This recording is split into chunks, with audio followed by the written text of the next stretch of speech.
바뀐 의원들 불출마 선언을 아주 연착륙시켰다는 거예요. 19명이나 뭐 저 이해찬 대표부터 김현미 무슨 장관들 3명의 윤회 포함해서 그리고 저기 뭐 그 원 누구죠? 풀무원 그 원의원 원혜영 의원부터 시작을 해서 굉장히 유명한 사람들 19명이 연달아서 아주 그 이 불평 없이 잘 연착륙됐다. 그건 이해찬 대표가 불출마 선언한 게 1월 3일이에요. 네. 그때가 가장 결정적인 어떤 계기가 됐거든요. 그리고 자기가 당대표로서 어쨌든 잘 그 공천을 관리를 했고요. 그런 예가 있다면 이 김기현 대표도 사실상 영남 출신이고 네. 또 영남 중진에다가 당대표로서 전체를 지휘하려면 그게 어떻겠느냐라고 권유를 했던 것이고 그런데 상상을 불허하는 우리가 이제 정치를 계속 하는 평론하는 입장에서 상상이 안 가죠. 당대표를 그만두더라도 지역구로 가겠다라고 한다면 저는 간단하게 계백장군 말씀을 드리고 싶어요. 네. 황산벌 전투에서 백제가 왜 이겼어요? 계백장군이 자신의 가족들을 어쨌든 자신의 손으로 그렇게 한 다음에 병사들한테 얘기했잖아요. 나는 돌아갈 곳도 없고 내가 그렇게 했다. 내가 전쟁터에 나가겠다. 나를 따르라. 그랬을 때 병사들이 따르지 않았겠습니까? 네. 저는 그쪽 대표가 지역구를 불출마한다는 것도 거의 그런 의미라고 생각을 해요. 그런데 네. 갑작스럽게 대표가 아니 나는 지역구를 그냥 계속 가져갈 거야 라고 한다면 진짜 총선을 앞두고 당을 이끌고 있는 대표가 가진 마음은 아니었다고 생각을 해요. 네. 저 짧게 말씀드리면 계백 장군이 황산벌 전투에서 최종적으로 이긴 건 아니고요. 네. 그래서 이런 말씀은 드려야 될 것 같아요. 네네. 팩트 체크. 그건 정확하게는 이제 이뇨한 전 혁신위원장이 이제 중진 희생혁신안을 이야기를 했죠. 네네. 이제 그렇게 해서 그게 더 잘 됐더라면 좋았을 것이고 또 윤석열 대통령이 경로했는지 사실 여부를 저는 확인할 길이 없습니다. 왜냐하면 이것도 뭐 그렇게 전해지고 있던데 사실은 누군가의 이런 불출마를 이야기하기 전에 이제 대통령을 기준으로 해서 이야기를 하셨는데 데이터 전문가니까 지금 대통령 지지율이 이 60%면 아무도 불출마 안 해도 돼요. 대통령 지지율이 60%면 네. 대통령 지지율이 한 50%대 이상만 돼도 아무도 불출마 안 해도 돼요. 그러니까 이제 이건 뭐냐면 사실은 이 상황에 굉장히 이제 국민의힘이나 윤석열 대통령의 국정수행에 위기가 온 것은 그러니까 집단의 책임이지 뭐 김기현 대표만 사퇴한다고 해서 해결될 수 있는 부분은 아니겠죠. 오히려 더 친윤 중진이라고 하는 사람이 더 한 11월 초부터 다수가 12월 달이 아니라 다수가 우리는 불출마 계획을 세우고 있고 불출마할 것이다라고 했다면 김기현 대표의 사태는 더 빨리 왔을 수도 있죠. 또 김기현 대표도 거기에서 부응해서 또 불출마를 할 수도 있었을 것이고 네. 그리고 또 아까 이제 김성환 앵커가 얘기했던 대로 자꾸 오해하게 되는 상황이 몇 개 있었던 것 같아요. 가령 김기현 전 대표에게 힘을 실어주는 듯한 그런 뭐 오찬이라든지 다 그렇게 언론에서 해석을 했죠. 당연히 보는 사람들은 김기현 대표에게 전 대표에게 힘이 실렸다라고 판단을 할 수밖에 없었거든요. 그러니까 그런 상황들이 야기된 것에 대해서 이해되지 못함은 있는 거죠. 그러니까 윤석열 대통령이 당 대표 체제가 흔들리는 것은 바라지 않았다. 이거는 당대표 계속 유지하라는 말로 어느 정도 이제 그 대통령의 의중을 읽을 수가 있을 것 같거든요. 근데 혁신안에 대한 요구는 이뇨한 혁신위원장의 마음에 더 가까웠다. 언론이 당시에 김기현 대표 만나거나 지도부 만나거나 이뇨한 위원장하고 김기현 대표 같이 만나는 자리를 어찌 보면 대통령의 뜻을 오독한 거 아닌가 이런 생각이 들 정도예요. 자, 전 두 가지를 말씀드리고 싶은 게 힘을 실지 않았다는 게 아니라 힘을 실은 거지요. 당대표를 그만두라라고 한다면은 힘을 뺏는 거지만 당대표를 유지해라. 그리고 전국권을 지휘하는 게 좋겠다라는 건 힘을 실은 것이지 힘을 뺏는 게 아니라는 뜻을 첫 번째고요. 네. 그리고 두 번째는 뭐냐면 지금 김기현 대표 가 그만둔 자기가 불출마하는 게 문제가 아니고 시간이 많았어요. 정확하게 지금 저 소장님 말씀하셨는데 김기현 대표가 할 일은 자기의 문제를 떠나서 진짜 지금 중진들 떠나야 될 사람들을 설득하고 그게 당대표가 할 일이거든요. 그리고 정말 물갈이 할 수 있는 그런 틀을 만들어주는 거예요. 그게 시간이 굉장히 걸려야 되잖아요. 그리고 그걸 할 것처럼 얘기했어요. 이뇨한 위원장이 쫙 얘기할 때 시간을 기다려라. 시간이 필요하다. 아주 드라마틱하게 할 거다라는 뉘앙스로 계속 얘기를 했잖아요. 그런데 봤더니 그게 제대로 안 된 거예요. 실제로 결과적으로 그렇게 됐잖아요. 그러니까 선제 조건은 뭐냐면 그거 설득하려면 너부터 다 자신부터 그만둬야지 그게 설득이 가능하잖아요. 네. 이런 측면에서 이해를 하면 뭐 압박을 가하고 뭐 물러나라 이런 게 아니고 당연히 해야 될 어떤 상황들을 대표가 못하고 있었다. 근데 결과적으로 봤을 때는 자기 지역구 고집하느라고 남한테 얘기도 못한 상황이 아니냐. 이렇게 됐잖아요. 국민의힘 얘기는 이제 거의 마무리를 여기서 해야 될 것 같은데요. 예. 방금 전에 이제 개인 사심과 관련돼 있는 문제처럼 이렇게 얘기도 하셨는데 만약에 혹시 다른 해석이 있으시면 김기현 대표가 당대표는 내려놓지만 난 지역구에 가서 출마하겠다는 뜻도 사실 안 밝혔죠. 아니, 그러니까 출마 안 하겠다라는 얘기도 안 밝히고 있잖아요. 그러니까 아무것도 문제는 아무것도 안 밝히고 있죠. 지금 이 해석과 다른 해석이 혹시 있습니까? 그러니까 그 김기현 전 대표가 이런 결정을 내리게 된 거에 대해서 흔쾌하지 않았다 이렇게 볼 수밖에 없을 것 같아요. 왜냐하면 기자회견을 한 게 아니라 SNS 사퇴를 했잖아요. 네. 그리고 여러모로 이해가 되지 않는 것도 사퇴를 할 걸로 생각했다면 왜 또 이준석 전 대표를 만났을까? 이것도 사실은 납득이 안 가는 게 본인 스스로도 이준석 전 대표를 만나는 그 순간까지도 사퇴할 줄 몰랐고 사퇴할 거라고 생각을 안 했을 것 같아요. 그리고 또 SNS로 이렇게 사퇴를 한 것은 적어도 이제 울산을 내려놓지는 않았잖아요. 근데 울산만큼은 내려놓을 수 없다고 판단했겠죠. 왜냐하면 그건 본인은 너무 억울하거든요. 왜 울산시장에서 일단 의혹이긴 하지만 수사가 더 진행돼서 이제 뭐 판결과 또 선고까지도 내려져야 되겠지만은 울산시장 개입 그거에 대해서 자기 명예가 있거든요. 네. 근데 그거에 대해서 본인이 그것도 해결하지 못하고 갑작스럽게 떠나잖아요. 네. 그런 부분에 그 상황이 벌어진 거에 대해서는 잘 납득이 안 가죠. 네, 알겠습니다. 국민의힘 얘기는 여기서 일단 마무리하겠습니다. 지금 여러분께서는 KBS 라디오 김성환의 시사를 듣고 계십니다. 뉴스의 외전 배종찬 인사이트 K연구소장 이종근 시사평론가 두 분 패널과 함께하고 있습니다. 네, 민주당 얘기 좀 해보죠. 민주당 너무 조용한 거 아니야? 뭐 이런 얘기를 민주당 전략을 지난 총선에서 땄던 인물이 총선기획단의 비공개 회의에서 뭐 얘기를 했다더라 이런 얘기도 전해지고 있는데요. 국민의힘은 어찌됐든 간 혁신의 가치를 두고 이렇게 시끌시끌하면서도 뭔가 하여튼 각오는 있잖아요. 근데 민주당은 너무 조용하다. 민주당도 뭘 해야 되는 거 아니냐 이런 얘기에 대해서는 어떻게 보십니까? 그렇죠. 저는 이게 지금 민주당이야말로 절체절명의 위기가 아닌가 싶어요. 왜냐하면 국민의힘은 지금 다수당이 아니기 때문에 여소야대 국면에서 여러 가지로 국정 운영이 힘들 수밖에 없는 상황이거든요. 네. 우리 정치권이 여소야대인 상황에서 국정 운영이 어렵지 않았던 적이 없잖아요. 그런데 그렇다면 총선 승리가 모든 정당이 그렇겠지만 집권 여당으로서는 더 절실하겠죠. 그래서 말씀하신 김성환 앵커 말씀하셨는데 국민의힘은 꿈틀거림이 있습니다. 하여튼 사퇴도 하고 불출마인데 지금 첫 번째 말씀드리면 이재명 대표가 계속 위기에 노출돼 있는 거예요. 재판 리스크.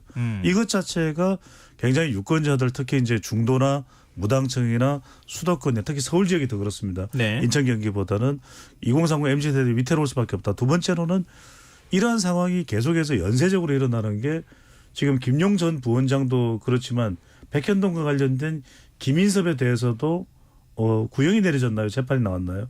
선고가 나왔나요? 1차 선고가 나왔나요? 5년형인가? 백현동 그 중간에 브로커 역할을 했다고 하는. 예. 징역형 나왔죠. 징역형이 나왔거든요. 그러니까 이 부분도 아직 보도로 그렇게 광범위하게 알려지지는 않았을지 몰라도 이것도 역시 이재명 대표와 연결될 수 있는 사안이고 또 송영길 전 대표가 지금 구속영장 또 심사를 받죠.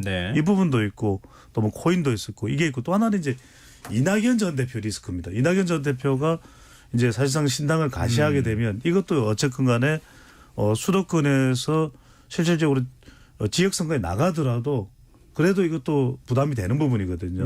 그다음에 비례투표도 그렇고 또 마지막으로 이 부분입니다. 과연 비명계가 앞으로 어떤 행동을 취하느냐. 이 부분도 저는 뭐 탈당을 안 한다.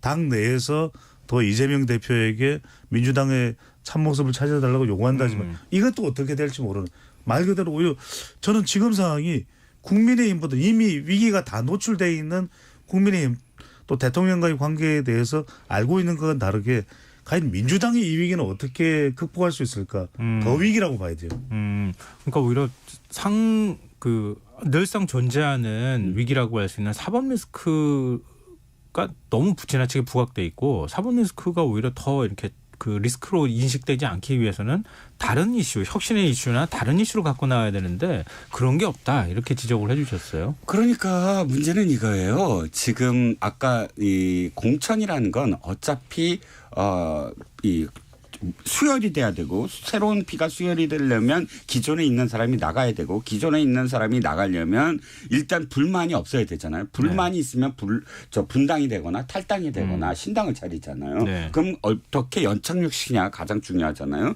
그러려면 나가는 사람을 기준을 해야 될 거 아니에요. 그 평가를 해야 되는데 네. 평가의 기준이 뭐겠어요? 너 범죄 전과에 있느냐예요. 그죠?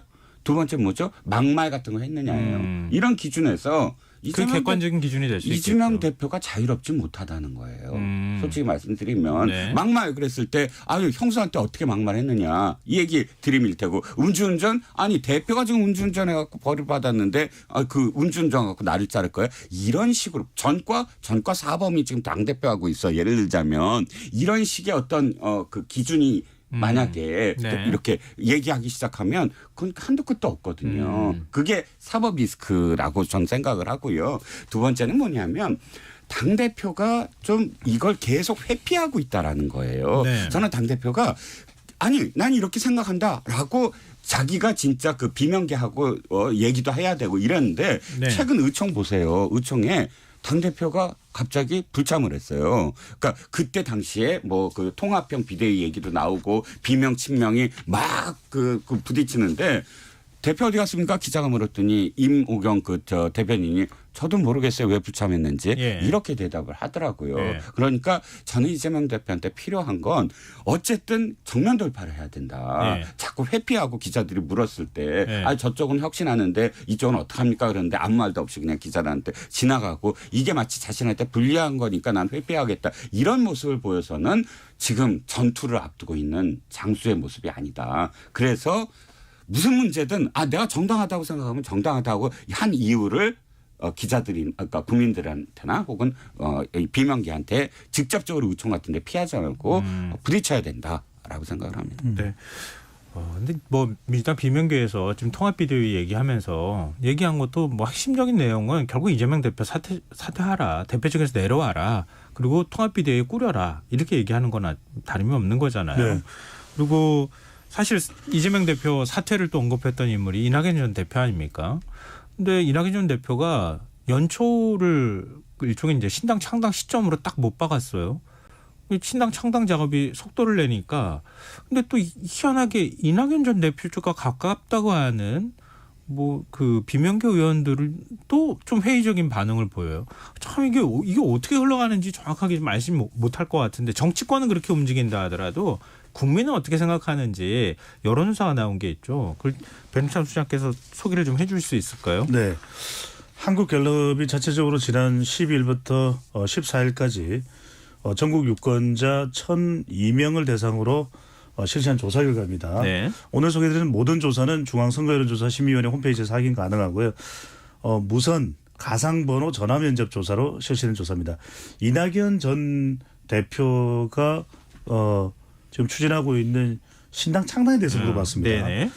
자, 이 신당 창당에 대해서 좋지 않게 본다가 46%로 예. 나타났고요. 좋게 본다는 응답이 34%, 그다음에 의견 유보가 20%니까 좋지 않게 본다가 좋게 본다보다는 12%포인트 더 높았습니다. 네.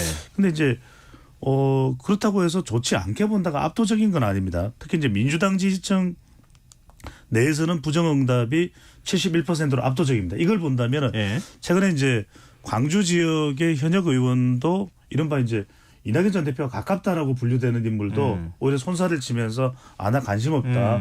이낙연 전 대표 신당에 참여할 일이 없다. 이렇게 이제 치는 이유는 민주당 지지층들이 워낙 반응이 안 좋기 때문입니다. 네.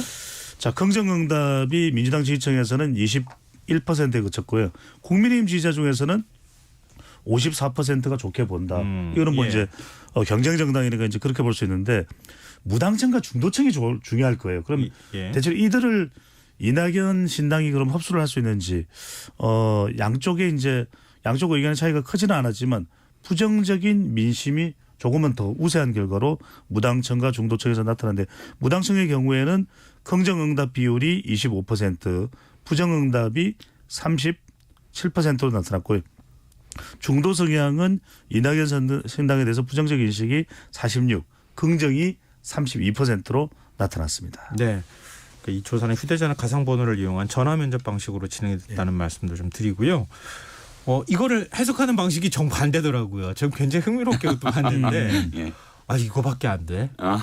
긍정적인 부정적으로 평가하는 여론이 훨씬 더 많네. 이런 해석 하나가 있고요. 네. 또 하나는 이제 국민의힘 쪽에서 해석하고 있던데 민주당 지지층을 쪼개는 효과는 확실히 있잖아.